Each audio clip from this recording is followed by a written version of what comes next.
C'est reçu encore. On est le 19 janvier 2021. Amen. Je viens sonner la trompette ce matin encore. Et je viens proclamer le retour de notre Seigneur Jésus-Christ. Amen. Alors, que sa force nous soit renouvelée en ce jour. Il y a un beau soleil dehors. En tout cas, pour ceux qui vivent dans la zone du Canada et puis au Québec, on a un beau soleil aujourd'hui. Amen. On bénit le Seigneur pour cela. Et on le bénit aussi pour les journées grises, bien sûr. Amen. Dieu est bon en tout temps. Amen. Et en tout temps, il est bon notre Dieu. Amen. Alors aujourd'hui, j'ai reçu une parole très très encourageante et puis j'ai décidé d'aller taper au fait sur Internet. Amen. La parole que j'ai reçue. Pardon. Et ce qui fait que j'ai décidé de faire une étude biblique sur cela aujourd'hui. Alors, on bénit le Seigneur. Et la parole, elle va aussi vous encourager. Alors, ce matin, bon, j'ai prié, en tout cas, j'ai arrêté de prier vers 6 heures. J'ai commencé au petit matin. J'ai commencé vers 3 heures et puis j'ai arrêté au-delà de 6h30. Amen. Alors, au-delà de 6 heures, voilà. Donc, autour, en tout cas, un peu peut-être avant 7 heures ou bien autour de là. J'ai reçu tous ceux-là qui t'écoutent et qui mettent en pratique ce que tu dis seront héritiers de ma montagne sainte. Amen. Alors, j'ai dit waouh. Alors, j'étais content de savoir que on sera héritier de la montagne sainte de l'Éternel. Ça, c'est très, très encourageant. Et puis, surtout pour moi, amen. Parce que, en tout cas, c'est pas toujours évident d'apporter les enseignements. Souvent, on se dit... Seigneur, est-ce que je reçois vraiment ce que tu me dis? Est-ce que je vais dans le sens de ce que tu es en train de me dire? Souvent, si on fait des recherches, on vient enseigner, et puis on s'arrête, on se pose des questions, on se dit, mais est-ce que c'est cela? Surtout si on entend quelqu'un qui dit le contraire. Amen. Alors, le Seigneur est un bon Père, un bon Seigneur, un bon Sauveur et tout. Amen. Il vient encourager ses enfants. Il sait comment encourager les uns et les autres. Amen. Alors, ce matin... Alors, il m'a encouragé et puis il vous encourage aussi. Il m'a dit, tous ceux-là qui t'écoutent et qui mettent en pratique ce que tu leur dis, Amen, vous serez héritiers de ma montagne sainte. Béni soit l'Éternel. Amen. Alors, je suis allée sur Internet, j'ai tapé héritier de la montagne de l'Éternel. Et puis, bon, j'ai reçu, en tout cas, les passages, j'ai reçu Ésaïe et puis j'ai reçu... Attendez, j'ai reçu 2 passages quand j'ai tapé ça. J'ai reçu Ésaïe. Amen. J'ai reçu Ésaïe 65. Et puis, je ne me rappelle plus. Qu'est-ce que j'avais reçu? J'ai reçu Ésaïe 65 et puis Ésaïe 35. Amen. Il y a les 2 passages d'Ésaïe que j'ai reçus. 65 et puis 35, je pense. Mais j'ai pris un passage là-dedans et puis ça m'a allumé. Ça m'a permis de pouvoir monter le message d'aujourd'hui. Amen. Et puis, ça m'a aussi permis de faire une connexion avec Apocalypse 10. Amen. Alors, je bénis le Seigneur pour cela. Parce que souvent, on lit la Bible, et puis on ne fait pas forcément les liens entre les choses. Et puis, ce matin, le Seigneur m'a permis de faire un lien avec Apocalypse 10. Et puis, Zorobabel. Amen. Notre Seigneur est bon. Amen. Alors, je vous apporte ce message sans tarder. Amen. Alors, donc notre Dieu dit que ce sont les héritiers, il dit, ceux qui mettent en pratique sa parole seront héritiers de sa montagne sainte. Et on a un passage dans le psaume 24 qui dit, qui montera à la montagne de l'Éternel? Et ça répond en disant, c'est ceux-là qui ont les mains pures. Amen. Alors, avoir les mains pures, ça veut justement dire se sanctifier, se purifier. Ces derniers temps, hein, vous le savez, on a apporté beaucoup de messages sur la sanctification. Amen. La sanctification de corps, la sanctification d'esprit. En tout cas, les messages, j'en ai apporté.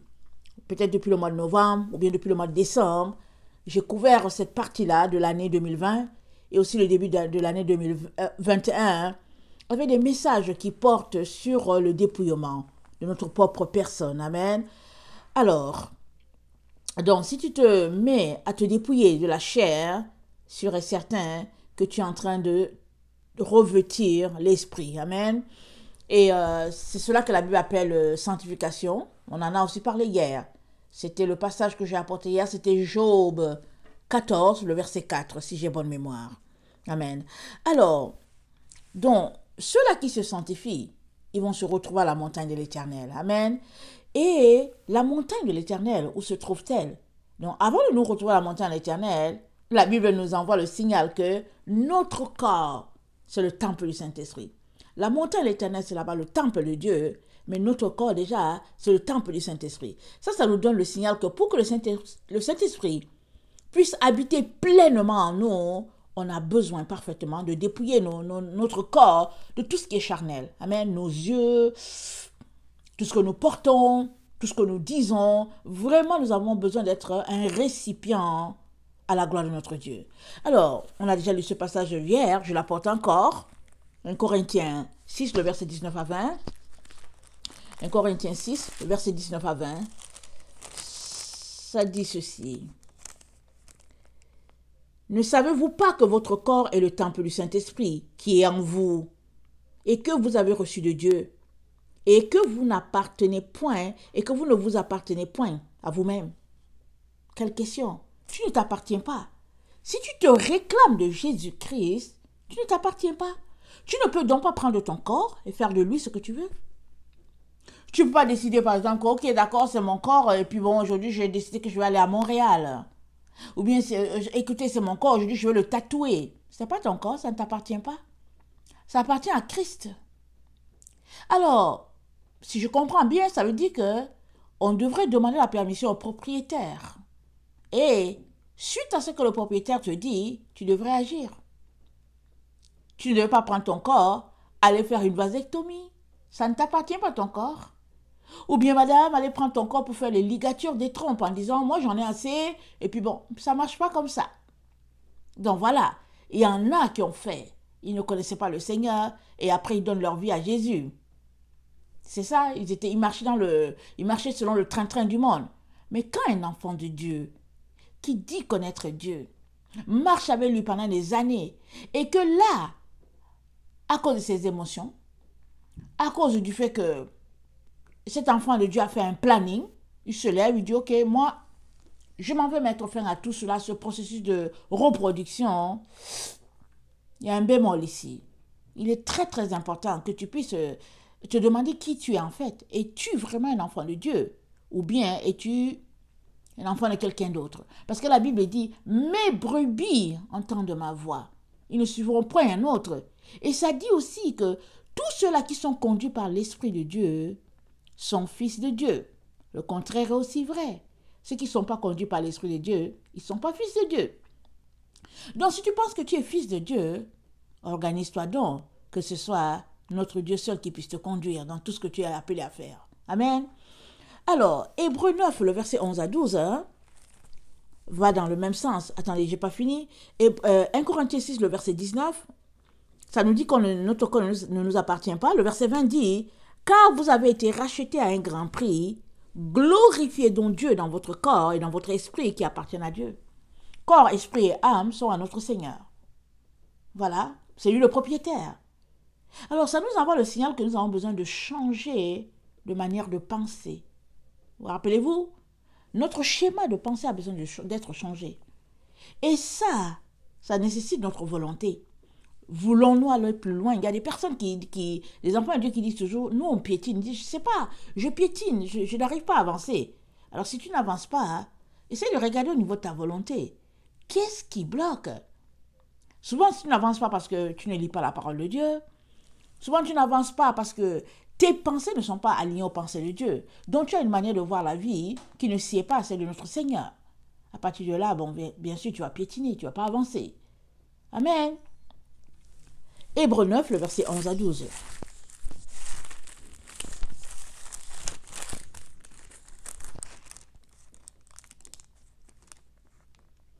Mais Christ est venu comme souverain sacrificateur des biens à venir. Il a traversé le tabernacle plus grand et plus parfait, qui n'est pas construit de main d'homme, c'est-à-dire qui n'est pas de cette création. Et il est entré une fois pour toutes dans le lieu très saint, non avec le sang des boucs et des veaux, mais avec son propre sang ayant obtenu une rédemption éternelle. Christ a obtenu une rédemption éternelle pour nous. Amen. Pour tout un chacun sur toute l'humanité. C'est pourquoi c'est possible pour le chérubin, amen, là sur le propitiatoire, l'autre chérubin, le messager de la fin, c'est pourquoi c'est possible pour lui de pouvoir accomplir le ministère qu'il a appelé à accomplir sur la terre. Parce que Christ est allé et a obtenu la rédemption pour tout un chacun, pour tout être humain. Amen. Et rappelons-nous, Dieu a dit, les 2 agneaux, un le matin, un entre les 2 soirs, c'est d'une odeur agréable à l'Éternel. Il appelle ça mon offrande. Alors, il appelle cela son offrande. C'est l'offrande de l'Éternel. Agréable odeur. Christ dont est allé, il a obtenu la rédemption pour tout un chacun. Alors, quand nous arrêtons et que nous essayons de réfléchir au sacrifice de Christ, nous n'avons pas le choix. Amen. Que de venir devant lui dans une attitude d'adoration et de constat que nous ne pouvons pas jouer avec les choses de Dieu. Notre Dieu est saint et nous sommes appelés à être saints comme lui. Amen. Alors,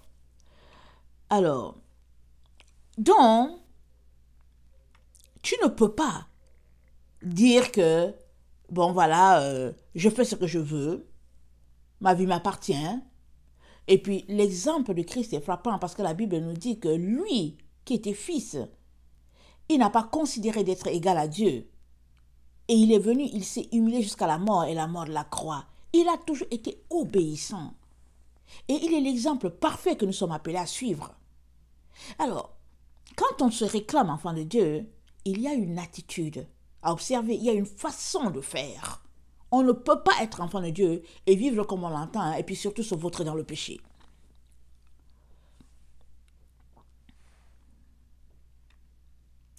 Pierre 1 nous dit ceci.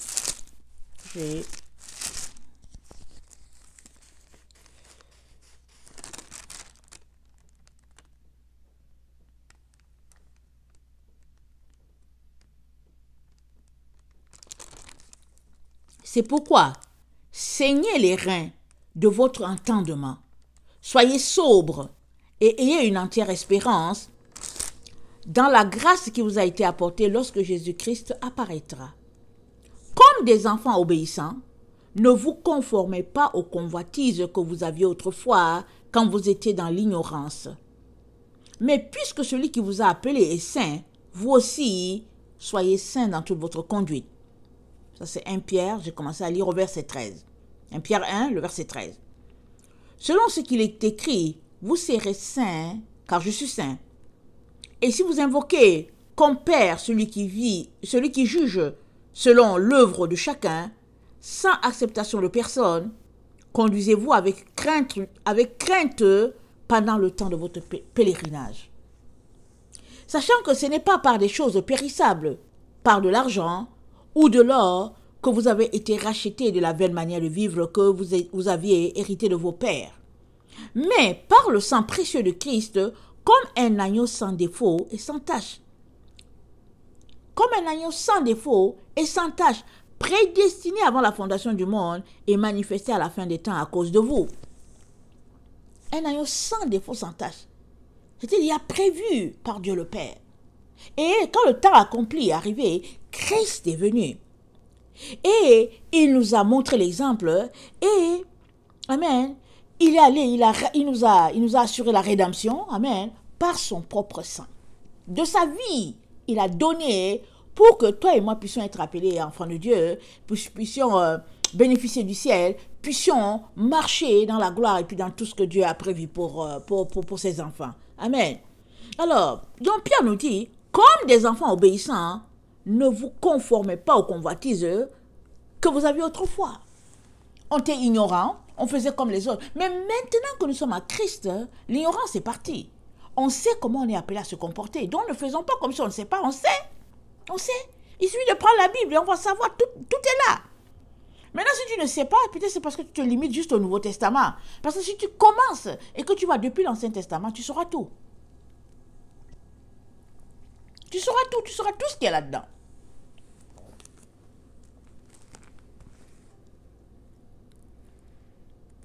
Le verset 23. Puisque vous avez été régénérés, non par une semence corruptible, mais par une semence incorruptible, par la parole vivante et permanente de Dieu. Parole vivante et permanente. Permanente. La parole qui... Ça dit, quand c'est permanent, c'est que c'est là. Ça ne quitte pas. C'est éternel, c'est une parole. En tout cas, le cachet est là, emprunt, permanent. Amen. Car toute chair est comme l'herbe, et toute sa gloire comme la fleur de l'herbe. L'herbe sèche et la fleur tombe. Mais la parole du Seigneur demeure éternellement. Et cette parole est celle qui vous a été annoncée par l'Évangile. On a la parole ici. Ça nous a été annoncé par l'Évangile. On est sans excuse. Inexcusable. Si on ne la met pas en pratique. Tout est là. Alors à nous, à tout un chacun, de retrousser ses manches et de se mettre à travailler à son salut avec crainte et tremblement. Parce que souvent on se dit que bon, au fait, j'ai la difficulté à me lever, au fait, il fait froid, on a toutes sortes d'excuses, mais la Bible appelle ça la paresse. La paresse, elle est combattue par ta volonté de te lever et d'aller contre. Amen. Tu vas te lever aujourd'hui, tu vas dormir, tu vas piquer, tu vas te lever demain, tu vas moins dormir, et après-demain, ben, tu vas bailler, etc. Bats-toi. Prends du thé, prends du café, bats-toi. Parce qu'avec la volonté, on peut surmonter beaucoup de choses. Amen. Alors, nous sommes donc appelés à bâtir notre temple. Et on le bâtit comment? On passe notre temps à mourir en soi. Amen.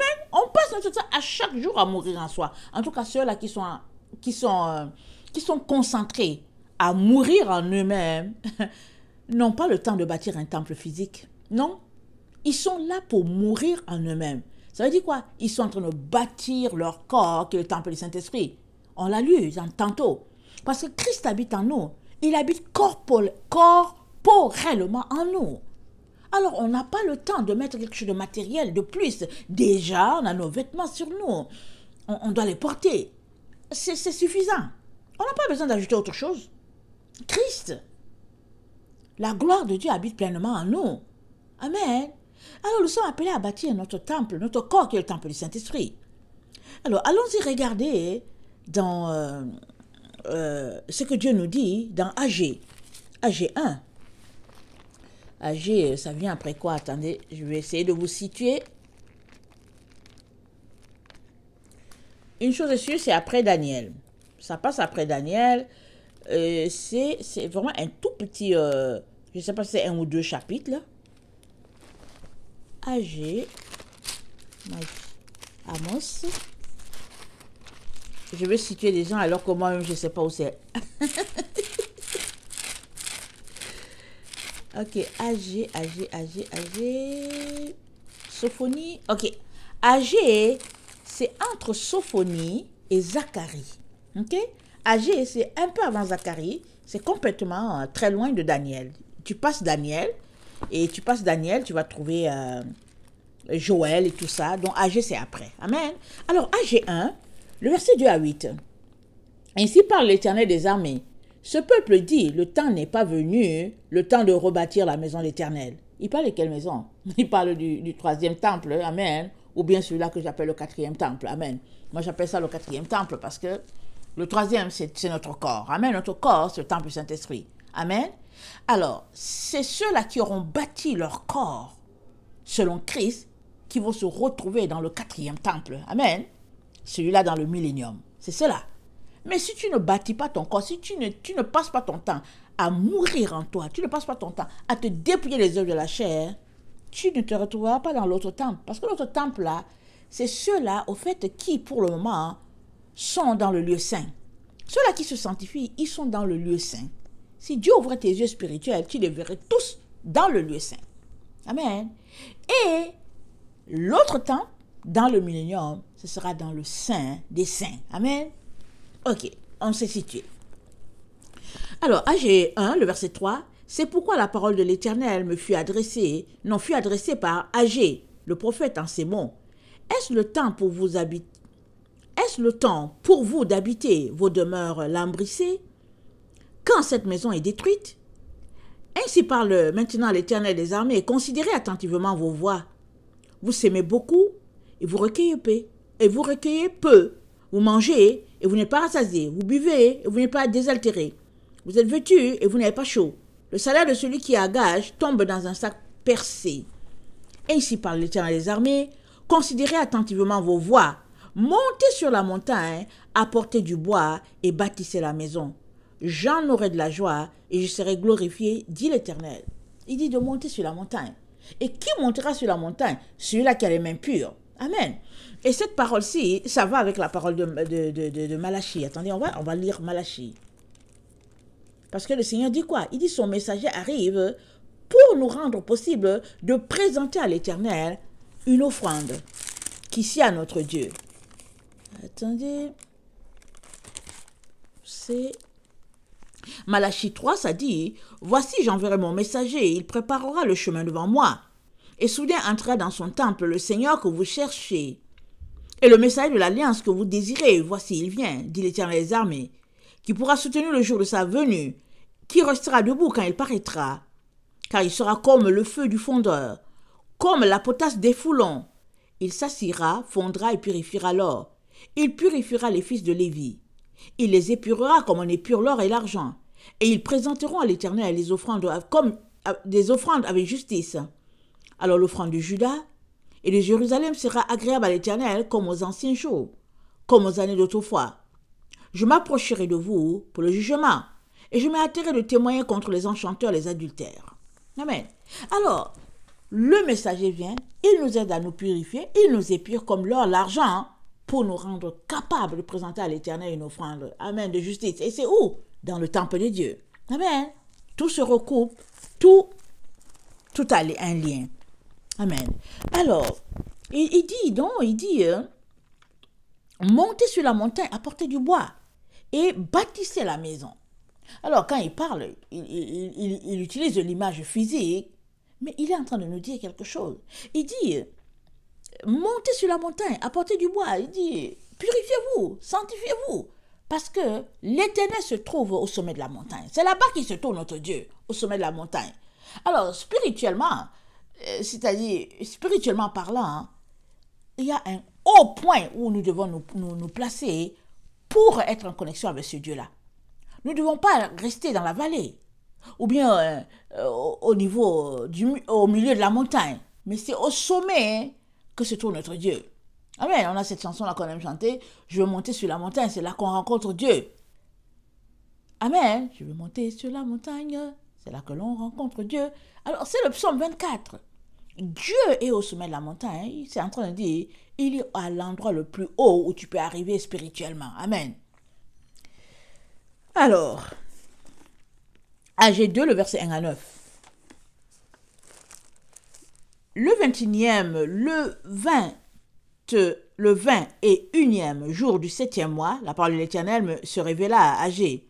Le prophète, attendez, est-ce que j'ai fini? Ok, le prophète, en ces mots, parle à Zorobabel, le fils de Shel, étant fils de Shétiel, gouverneur de Juda, à Josué, fils de Jozadak, le souverain sacrificateur, et au reste du peuple, et dis-leur, quel est parmi vous le survivant qui ait vu cette maison dans sa gloire première?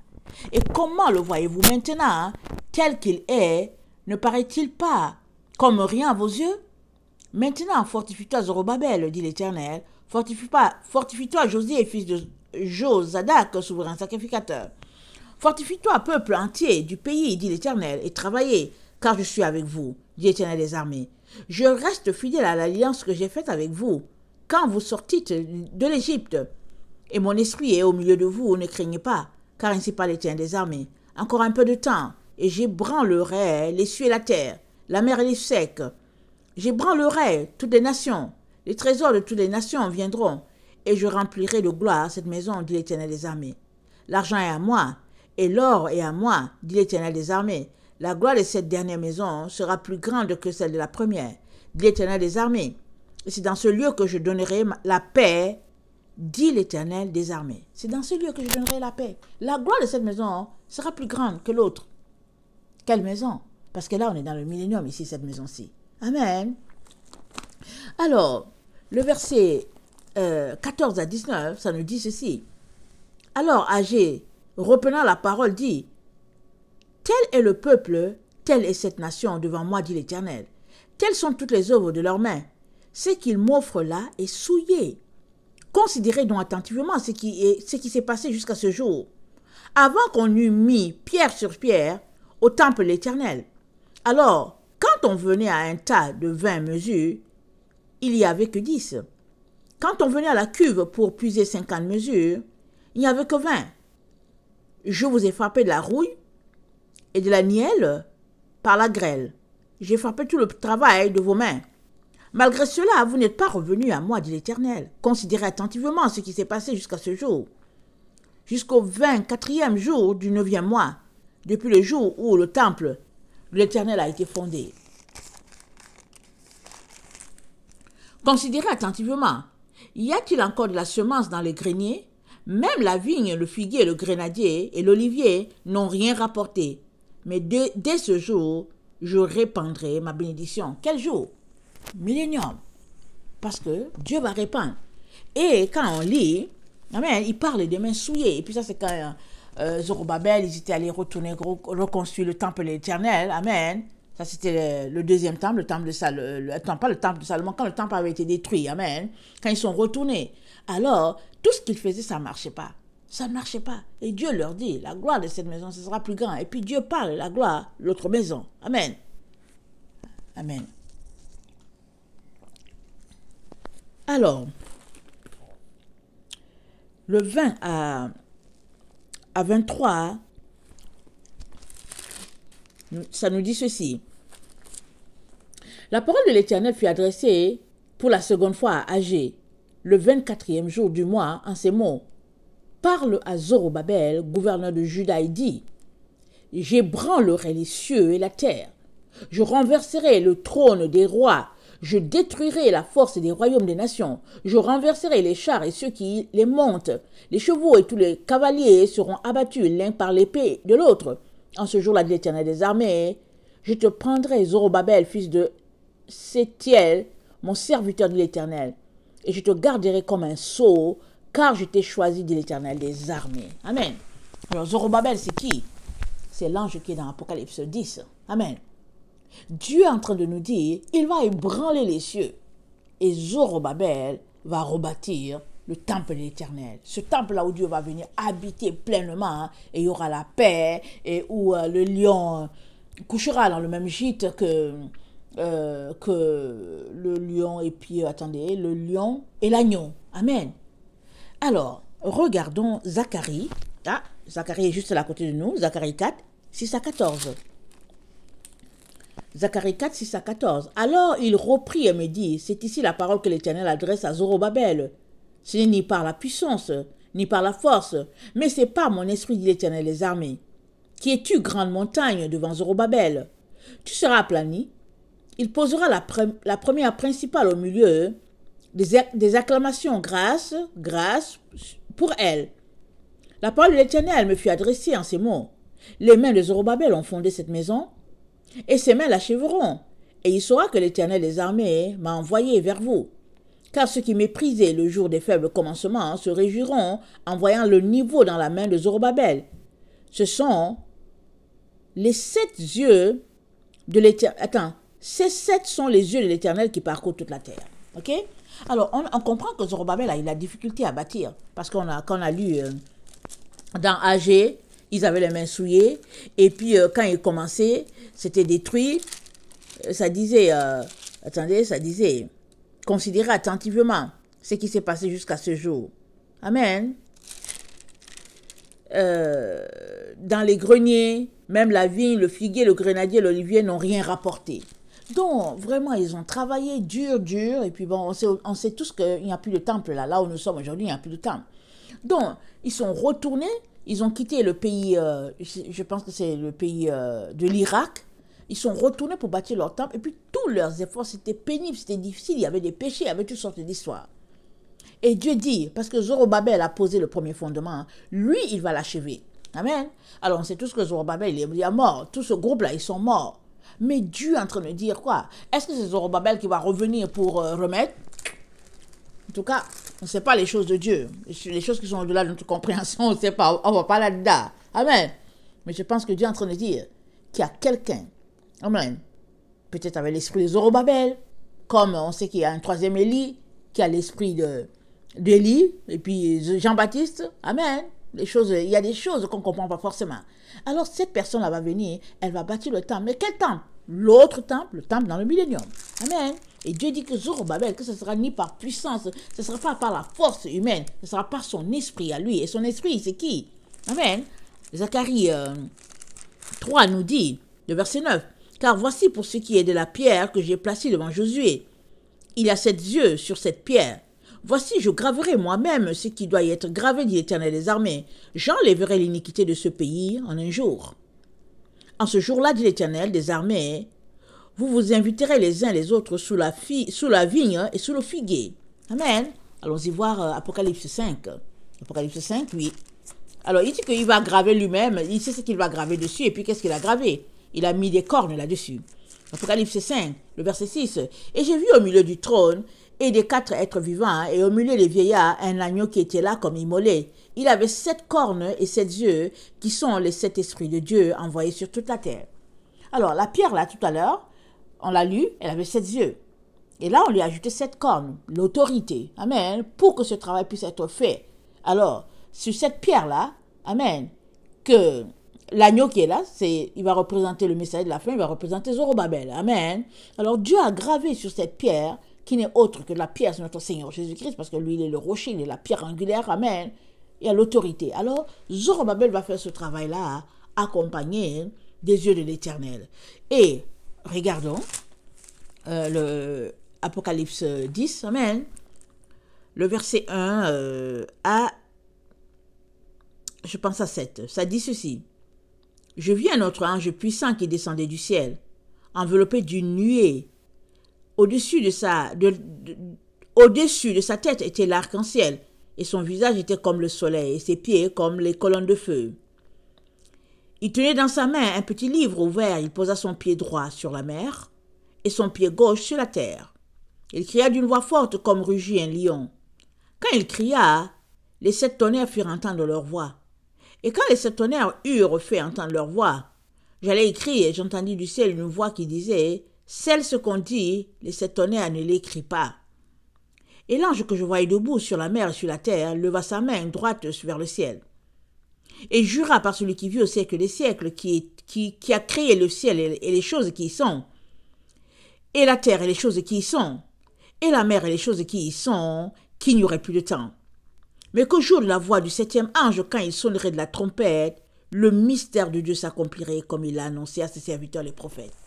Amen. Cet ange-ci, Zorobabel. Amen. C'est Zorobabel.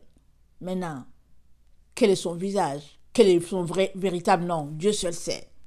Et il vient pour bâtir le temple de l'Éternel. Et Dieu dit, de l'autre côté, ce sera dans le millénium. L'autre, amen. Et ce sera ni par puissance, ni par force, mais par l'Esprit de Dieu. Amen. Et on est dans ces temps-là qui sont en train de nous approcher de ce moment-là.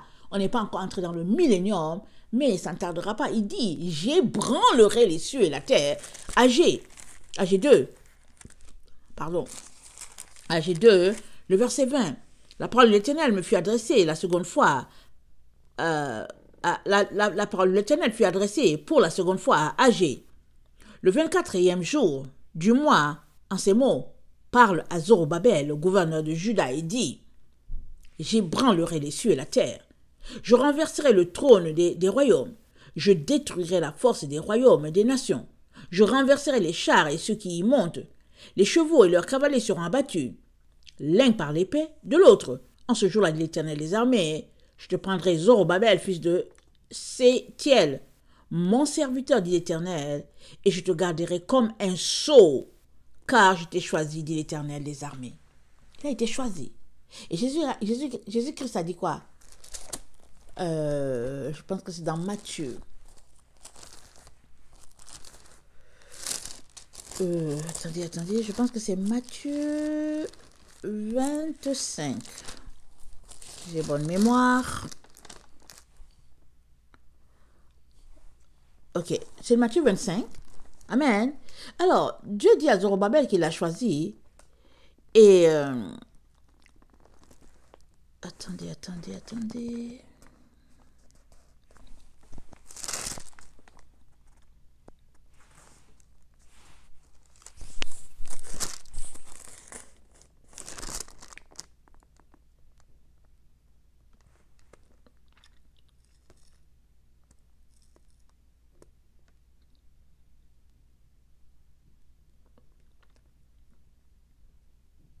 Ok, c'est Matthieu 24, ok?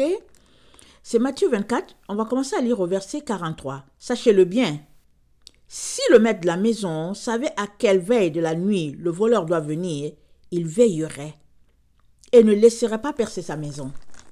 Le verset 44, c'est pourquoi vous aussi, tenez-vous prêts, car le Fils de l'homme viendra à l'heure où vous n'y penserez pas. Quel est donc le serviteur fidèle et prudent que son maître a établi sur les gens pour leur donner la nourriture au temps convenable? Heureux ce serviteur que son maître à son arrivée trouvera faisant ainsi. Je vous le dis en vérité, il l'établira sur tous ses biens. Ainsi, il l'établira sur tous ses biens. On va s'arrêter là. Amen. Alors Dieu dit que Zorobabel porte son sceau. Et nous savons que quand quelqu'un porte le sceau du roi, amen, il est considéré comme le roi. Regardez, Joseph était la deuxième personnalité. Quand Joseph parlait, en tout cas c'était le roi qui avait parlé. C'est tout. Et rappelez-vous, Aman, il avait le sceau du roi, alors il voulait faire mal aux Juifs. Amen. Et le cousin de Esther a su, et il allait avertir Esther. Alors il lui a dit que, écoute là, Esther ne voulait pas faire quelque chose, il lui a dit, écoute là, à cette heure-là, si tu ne bouges pas, en tout cas, si tu ne sais pas si tu es venu sur la terre pour un temps comme celui-là, alors si tu veux rien faire, le secours va venir. Et ce sera ta maison et la maison de ton père, ils vont périr. Question de dire que lui et puis sa cousine, ils allaient périr. Alors Esther a compris que, en tout cas, elle avait quelque chose à faire. Et finalement, celui-là qui avait le sceau, amen, a été pendu. Celui-là qui avait le sceau, il a été pendu, mais c'est lui qui avait mis en place toutes ces stratégies-là pour pouvoir tuer les Juifs. Pourquoi? Parce que Mardoché, le cousin d'Esther, ne se mettait pas à genoux devant lui.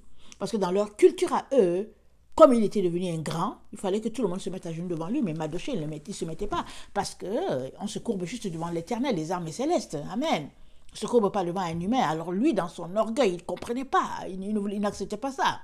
Il se sentait diminué. Alors il serait satisfait le jour où Mardoché se mettra à genoux devant lui. Et comme Mardoché n'avait pas l'intention, alors il avait préparé le bois pour pendre Mardoché. Finalement, lui, il a été pendu là-dessus. Amen. Et cet homme-là, il avait le sceau. Il avait la bague du roi. Et Dieu nous dit, Zorobabel, il a le sceau pour bâtir le temple de l'Éternel. Amen. Alors, mais quand on lit, attendez, il faut que je regarde bien mon texte. Je n'aimerais pas aller... Et quand on lit... attendez... Il y a Ésaïe 25, le verset 6 à 2. Attendez. On va d'abord lire Ésaïe. On va d'abord lire Ésaïe 65, le verset 6 à 16. Ésaïe 65. Le verset 6 à 16 nous dit ceci. Voici ce que j'ai résolu par devers moi.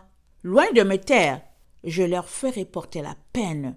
Oui, je leur ferai porter la peine de vos crimes, dit l'Éternel, et des crimes de vos pères, qui ont brûlé de l'encens sur les montagnes et qui m'ont outragé sur les collines. Je leur mesurerai le salaire de leur action passée. Ainsi parle l'Éternel. Quand il se trouve du jus dans une grappe, on dit, ne la détruis pas, car il y a là une bénédiction. J'agirai de même pour l'amour de mes serviteurs, afin de ne pas tout détruire. Je ferai sortir de Jacob une postérité, et de Juda un héritier de mes montagnes. Mes élus posséderont le pays, et mes serviteurs y habiteront. Le saron servira de pâturage au menu bétail, et la vallée d'Accor servira de gîte au gros bétail. Pour mon peuple qui m'aura cherché, mais vous qui abandonnez l'Éternel, vous oubliez ma montagne sainte. Vous dressez une table pour Gad, et remplissez une coupe pour Méni. Je vous destine au glaive. Et vous fléchirez tous le genou pour être égorgés. Car j'ai appelé, vous n'avez point répondu. J'ai parlé, vous n'avez point écouté. Mais vous avez fait ce qui est mal à mes yeux. Et vous avez choisi ce qui me déplaît. C'est pourquoi ainsi parle l'Éternel, le Seigneur. Voici mes serviteurs mangeront et vous aurez faim. Voici mes serviteurs boiront et vous aurez soif.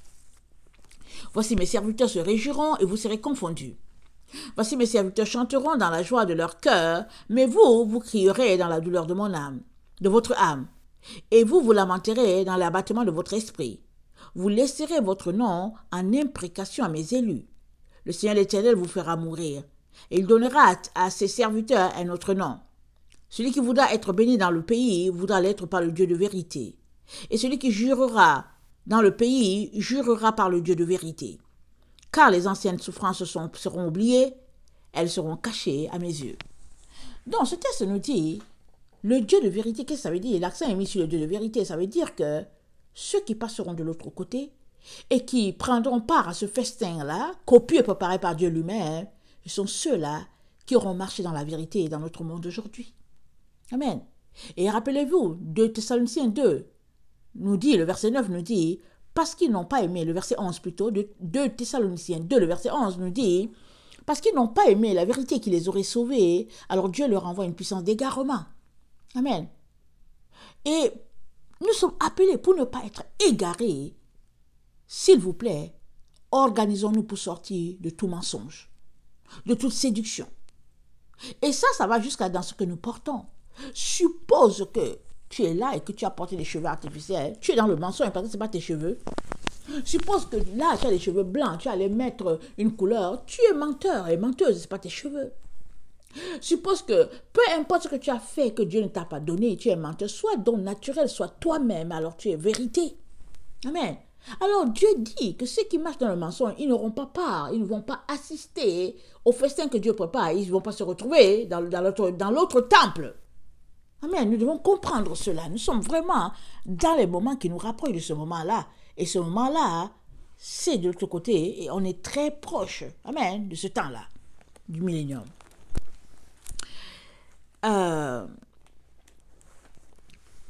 Ésaïe 11, le verset 9.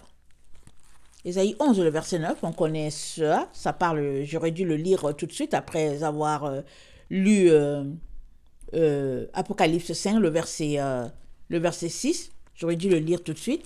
Mais Ésaïe 11, le verset 9, nous dit ceci.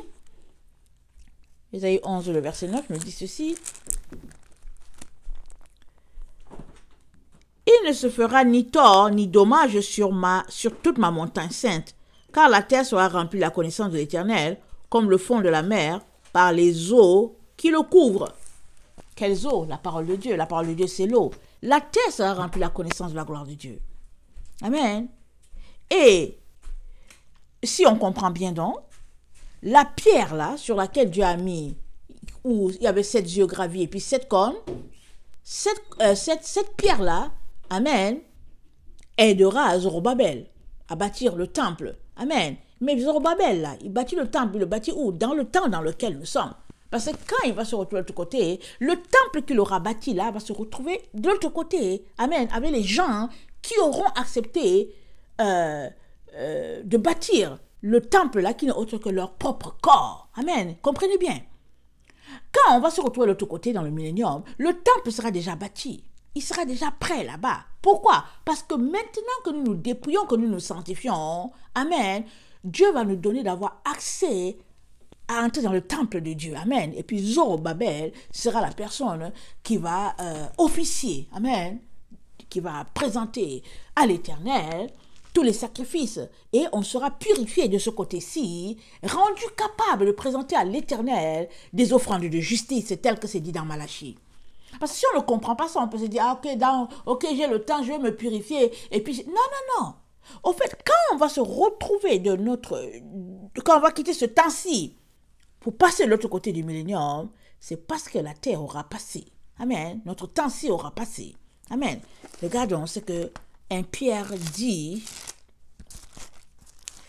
Est-ce que c'est 1 Pierre ou bien 2 Pierre? Attends, on va aller dans 2 Pierre 3. Si c'est pas ça, on va aller dans 1, ok? 2 Pierre 3. Le verset 10 nous dit, « Le jour du Seigneur viendra comme un voleur.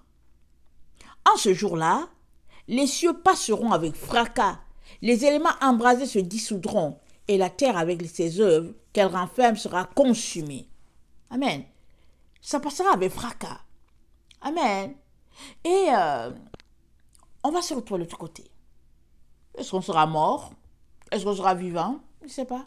Je ne sais pas. Et c'est seulement que c'est la foi, c'est tout. On croit et puis Dieu sait comment il va le faire. Amen. Il sait comment il va le faire. Alors, j'ai déjà vu 2 fois le cataclysme. Amen. Alors, j'ai dit, bon, Seigneur, c'est quoi? Est-ce que c'est ça qu'on appelle enlèvement? Je ne sais pas. Et c'est seulement que, il y a quelque chose qui s'est passé.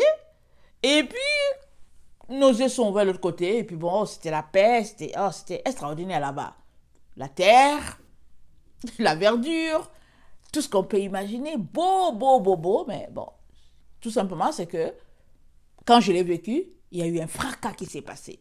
Il y a eu un cataclysme, voilà. Il y a eu un cataclysme qui s'est passé. Et puis, bon, je me suis levé de l'autre côté. Dieu seul sait ce que tout cela veut dire. Amen. Mais, on doit comprendre que s'il y a une chose que le Seigneur s'attend à ce qu'on fasse, c'est bien de nous dépouiller des œuvres de la chair. Le monde dans lequel nous sommes, c'est un monde matériel, là où nous sommes là. Amen. Alors, on peut choisir de bâtir un temple matériel, avec des briques, des parpaings et tout. Et Dieu, il n'habite pas dans ce genre de temple-là, il le dit. Amen. Mais il habite dans notre corps qui est le temple du Saint-Esprit. Amen. Alors, tu peux te retrouver dans un bâtiment pour adorer Dieu. Ce n'est pas ça le problème. Le problème, c'est que est-ce que tu te sanctifies? Mais quand la bâtisse devient, comment on appelle ça là, une idole, ça, c'est un problème. Et Dieu n'est pas dedans. Dieu n'est pas dedans. Rappelez-vous David, l'arche était déposée quelque part, et puis David voulait le mettre en sécurité, et ils sont allés chercher, ils ont mis l'arche sur des vaches, sur 2 vaches, ou bien sur un bœuf, je ne me rappelle plus, mais c'était des bœufs, amen, 1 ou 2, je ne me rappelle pas. Mais quand l'arche a bougé un peu, le bœuf a bougé, l'arche a bougé, alors Uri qui voulait rattraper l'arche est tombé mort. C'était le choc, la consternation. David était choqué, il comprenait pas, parce que c'était comme si à cause de lui, il y a eu un mort, il comprenait pas comment Dieu a pu faire cela et tout. Mais Dieu, il a un principe de vie. Il a déjà dit comment l'arche devait être transportée. Et puis, ils ne l'ont pas respecté, ils ont oublié la loi de l'Éternel. Amen. La faute n'est pas à Dieu. Dieu, il a un principe, il a une façon de faire les choses qu'il nous a expliqué. Et il nous a dit que voilà comment on doit se comporter. Alors, si tu ne le fais pas, ne sois pas étonné de ne pas te retrouver de l'autre côté. Amen. Et pendant que tu es ici, il te dit que lui, il habite dans ton corps. Alors, si tu comprends, si le Dieu de l'univers habite dans ton corps, ça veut dire que il faut que tu te dépouilles complètement des œuvres qu'il n'aime pas. Amen. Alors, que le Seigneur nous donne vraiment de comprendre, de saisir ce qu'il est en train de nous dire. Amen. Ésaïe 25, le verset 6 à 12, ça nous dit ceci. L'Éternel des armées prépare à tous les peuples sur cette montagne un festin de mets succulents, un festin de vin doux, de vin vieux, de mets succulents pleins de moelle, de vin vieux clarifié. Et sur cette montagne, il anéantit le voile qui voile tous les peuples, la couverture qui couvre toutes les nations. Il anéantit la mort pour toujours. Le Seigneur l'Éternel essuie les larmes de tous les visages. Il fait disparaître de toute la terre l'opprobre de son peuple, car l'Éternel a parlé. En ce jour-là, l'on dira, voici c'est notre Dieu en qui nous avons confiance. Et c'est lui qui nous sauve. C'est l'Éternel en qui nous avons confiance. Soyons dans l'allégresse et réjouissons-nous de son salut. Car la main de l'Éternel repose sur cette montagne. Et Moab est foulé sur place, comme la paille est foulée dans une mare de fumier. Amen. au milieu de cette mare, il étend ses mains, comme le nageur les étend pour nager. Mais l'Éternel abat son orgueil et déjoue l'artifice de ses mains. Amen. Devant Dieu, il n'y a pas d'orgueil. Il n'y a pas d'orgueil. Il abat l'orgueil de Moab. Moab, c'est les ennemis d'Israël. Alors, si toi, tu te réclames enfant de Dieu, ça veut dire que tu es enfant d'Israël. Amen. Alors, tu es appelé à marcher dans l'humilité. Et l'humilité, amen, ça précède la gloire. Mais surtout aussi l'humilité, c'est obéir à ce que Dieu dit. Amen. C'est ça l'humilité. Tu ne peux pas dire que oui, tu es humble, et puis faire à ta tête. Tu ne l'es pas du tout. Amen. Michée 4, le verset 1 à 8.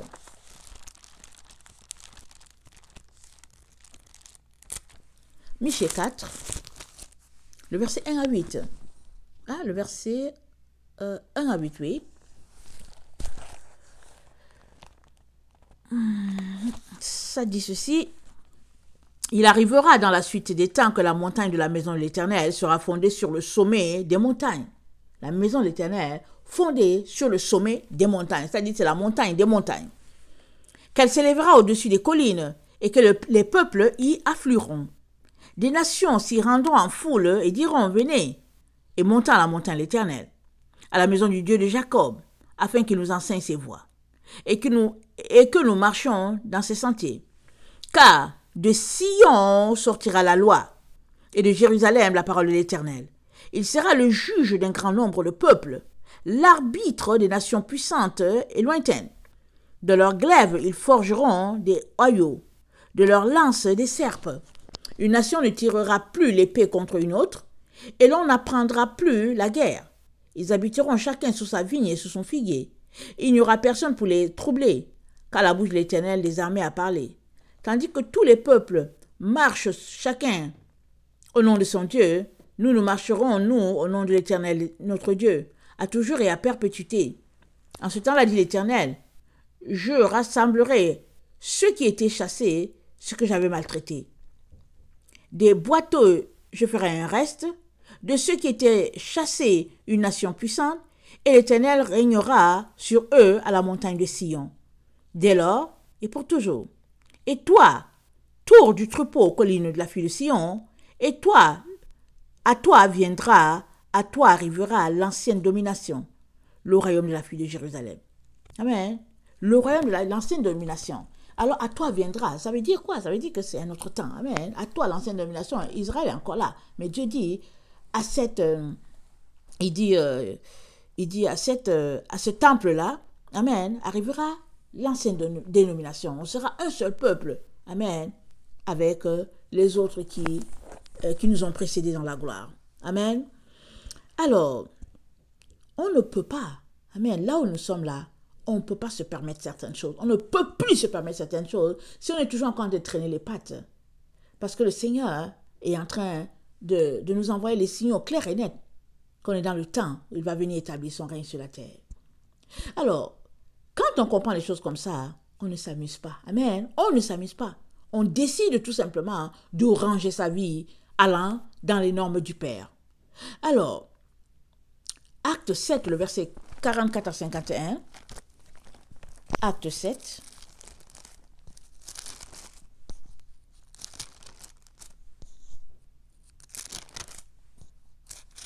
« 44 à 51. Ça dit ceci. Nos pères avaient au désert le tabernacle du témoignage, comme l'avait ordonné celui qui dit à Moïse de la faire d'après le modèle qu'il avait vu.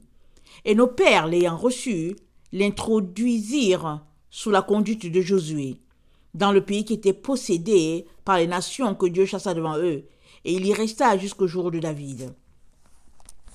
David trouva grâce devant Dieu et demanda d'élever une demeure pour le Dieu de Jacob.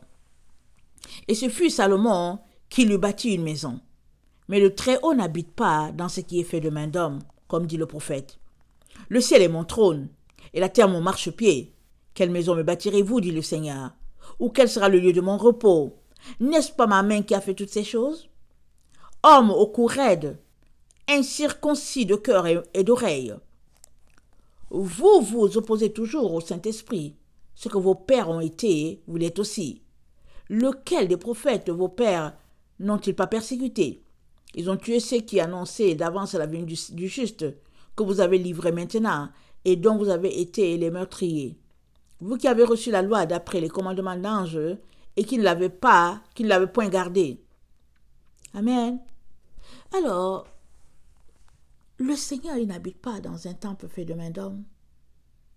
Quand il parle de main d'homme, c'est la souillure qui est. Rappelez-vous, quand David voulait bâtir, le Seigneur a dit à David, non, ta main a fait couler beaucoup de sang. Ton fils Salomon va me bâtir le temple pour que l'arche y soit. Dieu n'a pas changé, c'est le même Dieu, il ne change pas.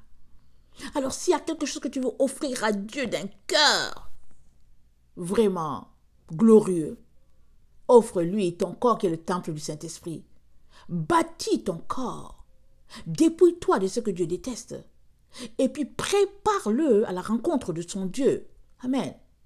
Ainsi, nous nous retrouverons de l'autre côté. Amen. Dans la montagne, dans le temple de Dieu, le nouveau temple de Dieu, là où règne la gloire de Dieu. Amen. Allons-y voir Ézéchiel 43. Je vais finir avec ça. Parce que le temple déjà, il est bâti. Dieu est en train de bâtir le temple. Il le bâtit. De telle sorte que tous ceux-là qui sont appelés à se retrouver dans le millénium, ils vont se retrouver là, dans ce temple-là. Amen. Ézéchiel 43. On connaît ce texte. Il me conduisit à la porte qui était du côté de l'Orient. Et voici la gloire de Dieu d'Israël s'avançait de l'Orient. Sa voix était pareille au bruit des grandes eaux, et la terre resplendissait de sa gloire. Cette vision était semblable à celle que j'avais eue lorsque j'étais venu pour détruire la ville. Et ces visions étaient semblables à celles que j'avais eues près du fleuve du Kédar, et je tombais sur ma face.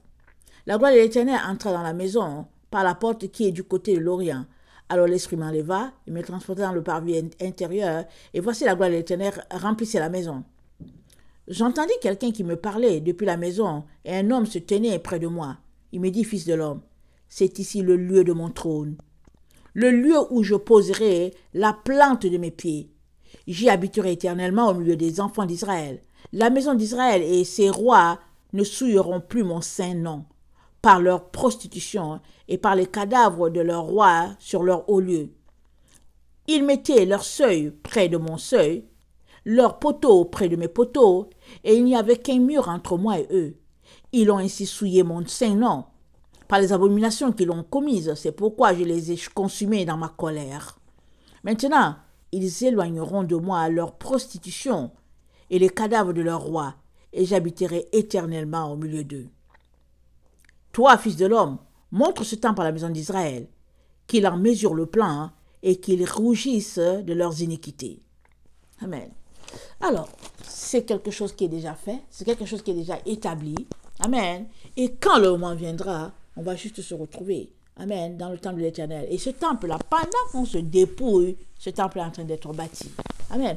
On ne se retrouve pas dans le millénium pour bâtir un temple physique à l'Éternel. C'est un temple spirituel qui est en train d'être bâti. Amen. Alors, si on se rappelle, attendez, je pense que c'est dans Zacharie 3. Dans Zacharie 3 ou bien Zacharie 2. Je regarde rapidement, donnez-moi quelques minutes. C'est Zacharie 2. Je levai les yeux et je regardais, et voici, il y avait un homme tenant dans la main un cordeau pour mesurer. Je dis, où vas-tu? Il me dit, je vais mesurer Jérusalem pour voir de quelle largeur et de quelle longueur elle doit être. Et voici l'ange qui parlait avec moi s'avança, et un autre ange vint à sa rencontre et lui dit, cours, parle à ce jeune homme, et dis, Jérusalem sera une ville ouverte, à cause de la multitude d'hommes et de bêtes qui seront au milieu d'elle. Je serai pour elle, dit l'Éternel, une muraille de feu tout autour, et je serai sa gloire au milieu d'elle. Fuyez, fuyez du peuple de Septentrion, dit l'Éternel, car je vous ai dispersés aux quatre vents des cieux, dit l'Éternel. Sauve-toi, Sion, toi qui habites chez la fille de Babylone. Amen. Nous sommes appelés à sortir de Babylone, c'est-à-dire à nous dépouiller de la chair. Alors souvent on peut lire ça, on se dit, il faut fuir physiquement, oui. C'est quelque chose, ça peut arriver. Si Dieu te dit, quitte là où tu es, quitte l'Occident, retourne quelque part en Afrique, en Asie et tout, en Inde, vas-y. Mais quand Dieu dit de fuir, c'est fuir spirituellement. C'est quitter les mondanités, c'est quitter tout ce que Dieu déteste. Amen. Et Jérusalem, ce sera une ville ouverte. Amen. Et l'Éternel sera sa lumière, ce sera son flambeau. Un peu comme lors du tabernacle. Quand le tabernacle était établi en Israël, tout le monde savait que c'était un peuple à craindre. Parce que la nuit, on voyait le feu. Amen. Et dans la journée, quand Israël bougeait, la nuit bougeait avec eux. Les gens voyaient ça. Ils étaient saisis de crainte devant ce grand Dieu-là, le Dieu de ce peuple-là. Amen. Et ce Dieu-là, dans le temps où nous sommes, les temps qui sont en avant de nous, amen, Dieu va concrétiser cela. Amen. Le tabernacle qui était venu dans une époque que les gens ont vu, ils ont touché, ils sont entrés dans cette tente-là, elle va devenir une véritable maison, un véritable temple, Seigneur, un véritable temple pour notre Seigneur. Et la gloire de Dieu régnera là pour toujours. Malheureusement, ce n'est pas tout le monde qui y sera, ce n'est pas tout le monde qui prendra part. Et je prie que toi qui m'écoutes, que tu puisses te dépouiller du monde, que tu puisses laisser aller le monde. Et je te parle, mais je parle aussi à moi. Travaillons avec crainte, travaillons sans relâche à notre salut, avec crainte et tremblement, afin qu'il nous soit donné de pouvoir jouir de la gloire de Dieu. Amen. Dans le millénium, dans ce temps-là, un sabbat de 1000 ans. Amen. Là où il y aura la joie, là où ça va déborder. Amen. D'allégresse devant ce Dieu-là. Amen. Alors, que le Seigneur bénisse sa parole. Je vais prier. Et puis, je vous encourage à ne pas vous lâcher de lire la parole et puis de marcher dans la sainteté, dans la pureté et de demeurer loin des réseaux sociaux. Amen. Seigneur éternel, qu'est-ce que tu es bon, oh mon Dieu, oh mon roi, tu es merveilleux, tu es extraordinaire, Seigneur, nul n'est comme toi, Seigneur. Alors la parole de Dieu dit, qui montera à la montagne de l'Éternel? Et la parole de Dieu répond, celui-là qui a le cœur pur. C'est lui seul qui peut monter dans la montagne, sur la montagne de l'Éternel. Seigneur, sur ce haut lieu, Seigneur, où tu demeures, Seigneur, où c'est ta présence, Seigneur, où c'est la félicité, Seigneur, je prie, mon Dieu. Nous venons devant toi aujourd'hui, Seigneur. Je viens te demander pardon pour chacun d'entre nous, pour nos fautes, nos péchés, nos erreurs, nos manquements, nos pensées, Seigneur, nos attitudes qui ne te glorifient pas. Seigneur, je te demande pardon pour tout un chacun, ceux-là qui m'écoutent, Seigneur. La Bible dit que tu ne dédaignes pas un cœur brisé et contrit, ô Jésus-Christ. Je viens te demander pardon. Je demande pardon pour moi. Je demande pardon pour ma maison, Seigneur. Je te demande pardon pour tout un chacun qui m'écoute et qui m'écoutera, Seigneur. J'appelle, Seigneur, une transformation dans leur vie, ô Jésus-Christ. Je prie, ô Jésus-Christ, qu'ils aient la flamme, Seigneur, qui les booste, Seigneur, à laisser le monde, Jésus. Je prie, Seigneur, qu'ils soient embrasés par ton amour, ô Seigneur Jésus-Christ. Je prie qu'ils attrapent le feu, Seigneur, et qu'ils soient zélés pour toi, Père éternel. Je prie qu'ils désirent être combattants, Seigneur, dans ce monde où nous nous trouvons, Seigneur, où tu nous appelles à nous dépouiller de ce monde. Tu nous as dit que l'amour du monde, c'est inimitié contre Dieu. Je prie pour quiconque écoute, afin qu'ils choisissent de laisser aller tous les attraits de ce monde et qu'ils se tournent vers toi, qu'elles se tournent vers toi, Seigneur. Je prie pour leurs enfants, je prie pour les parents, je prie, ô Jésus, pour chaque couple. Je prie, mon Dieu, que tu répandes ta gloire sur eux, ô Seigneur. Que tu les saisisses, celui-là à gauche, celui-là à droite, celui-là à l'est, celui-là à l'ouest, celui-là au nord, au sud. Seigneur, que tu les saisisses et que tu les assembles, Seigneur, pour ta gloire. Je prie que tu mettes en eux la conviction de ce temps dans lequel nous sommes, Seigneur. Un temps où tu appelles, où tu réveilles tes enfants, parce que tu viens bientôt. Il y en a qui sont encore dans l'illusion de ce monde. Il y en a qui espèrent encore autre chose. Il y en a qui calculent autre chose. Mais Seigneur, saisis-les. Saisis-les, oh mon Dieu, saisis-les, Seigneur. Viens toucher, Seigneur. Viens toucher par ton esprit. Seigneur, touche leur âme, réveille-les, je t'en supplie, Seigneur. Qu'ils soient une nouvelle personne, une nouvelle âme, Seigneur. Une nouvelle, Seigneur, créature pour toi, remplie de ton esprit, Seigneur. Zélé pour toi, Seigneur.